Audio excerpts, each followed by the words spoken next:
Dari tadi kita hanya membicarakan tentang karbohidrat yang baik dan layak dikonsumsi. Bagaimana dengan karbohidrat yang tidak baik? Sebetulnya istilah tidak baik itu masih terlalu kejam memang. Tetapi salah-salah kita sendiri yang masih mengkonsumsinya setiap hari.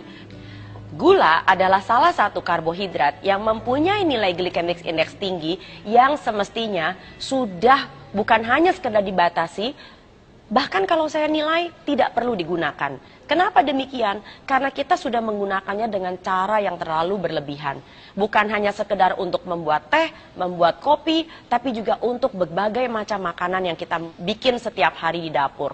Bahkan namanya saja sayur asem, tapi gulanya selalu harus ada 1 sendok makan. Kacau bukan? Jadi hindari sedapat mungkin pemakaian gula. Yang kedua adalah yang sering juga kita gunakan secara berlebihan adalah penggunaan tepung putih. Tepung putih bukan hanya sekedar terigu, tetapi juga ada sagu, masih ada tepung jagung, masih ada tepung tapioka. Prinsip dari semua tepung yang mengalami proses produksi itu disebut sebagai hasil refinasi.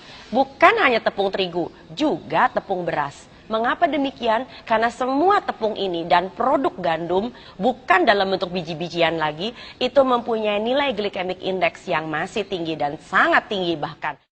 Dan yang ketiga, yang sering kali kita juga masih gunakan secara berlebihan adalah beras putih. Beras putih mempunyai nilai glycemic index yang sangat bervariasi dari satu negara ke negara yang lain. Bahkan beras yang pulen, wangi, kristal itu adalah beras yang sudah melalui begitu banyak proses produksi, di mana bukan hanya sekedar kulit arinya sudah hilang, tetapi juga lembaganya sudah diambil untuk menghindari pembusukan yang terlalu cepat, bahkan sudah diberi pengharum, diberi pemutih bahkan.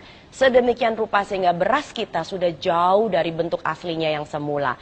Apabila Anda betul-betul masih menginginkan adanya beras, makanlah beras pecah kulit.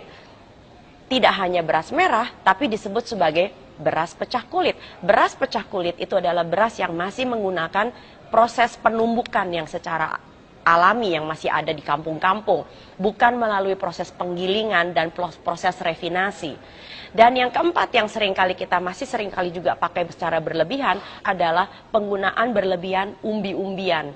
Umbi-umbian di dalam kasus tertentu mempunyai nilai glycemic index yang tinggi, terutama apabila digunakan dengan cara-cara yang tidak benar. Misalnya, banyak orang diabetes memilih makan kentang rebus. Padahal kentang kalau direbus, nilai glycemic index-nya semakin meningkat.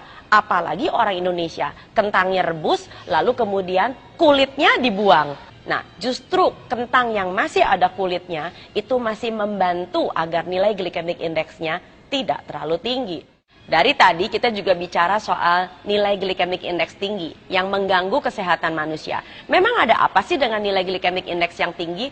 Makanan-makanan yang begitu mudah dicerna menjadi gula akan mengakibatkan gula darah Anda dan saya meledak dalam waktu yang sangat singkat, bahkan seringkali kurang dari 2 jam. Yang terjadi adalah badan kita mengeluarkan yang disebut sebagai hormon insulin. Hormon insulin mempunyai pekerjaan tekan gulanya, lalu kemudian di stok, disimpan. Nah, simpanan gula itu seringkali disimpan dalam bentuk yang disebut sebagai glikogen, entah itu di otot atau di dalam hati. Tapi jangan lupa, deposit di dalam otot dengan hati itu sangat kecil sekali. Jadi larinya kemana? Jaringan lemak lah ya. Nah, yang terjadi adalah kalau lemak Anda semakin lama semakin banyak. Jadi pekerjaan insulin adalah tekan gulanya, simpan jadi lemak. Tekan gulanya, simpan jadi lemak. Sudah tahu kan kenapa makan karbohidrat ujung-ujungnya juga jadi gemuk, walaupun non-fat. Nah, apa yang terjadi sekarang apabila insulin Anda sudah masuk ke dalam taraf yang mengerikan, terlalu tinggi? Yang pertama, risiko resistensi insulin akan terjadi, yaitu di mana insulin Anda sudah tidak mampu lagi untuk secara sensitif menekan kadar gula yang berlebih. Inilah awal kenapa seseorang mampu atau bisa menjadi penderita diabetes atau kencing manis tipe 2. Setiap kali terjadi peledakan insulin, maka diam-diam badan kita juga akan melakukan beberapa reaksi hormonal sesudahnya yang disebut dengan penyempitan pembuluh darah dengan segala macam akibatnya, termasuk rasa kesemutan, pertanda bahwa tidak efisiennya, tidak sufficientnya aliran darah sampai dengan ke ujung-ujung jari Anda. Lalu penyempitan pembuluh darah bisa juga terjadi bukan hanya di ujung jari, tapi di seluruh pembuluh darah besar Anda. Itu saatnya ketika hipertensi sudah mulai di depan mata. Apabila pembuluh darah Anda sudah mulai menyempit, bukan hanya sekedar di pembuluh darah sepanjang badan, tapi juga sampai dengan pembuluh darah otak, maka segala macam risiko akan mulai muncul.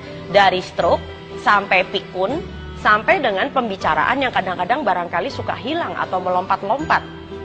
Nah, yang lebih parah lagi kalau penyempitan pembuluh darah Anda terjadi di pembuluh darah jantung. Wah, itu udah nggak ada ceritanya lagi. Risiko jantung koroner sudah di depan mata juga. Jadi nomor 1, penyempitan pembuluh darah. Yang kedua adalah apabila terjadi pengentalan darah. Dan yang ketiga adalah terjadinya penurunan daya tahan kekebalan tubuh. Daya tahan tubuh yang seringkali kita diserang oleh masalah seperti ini adalah tentang fokus. Jadi, hati-hati dengan karbohidrat Anda. Jangan sampai Anda salah pilih.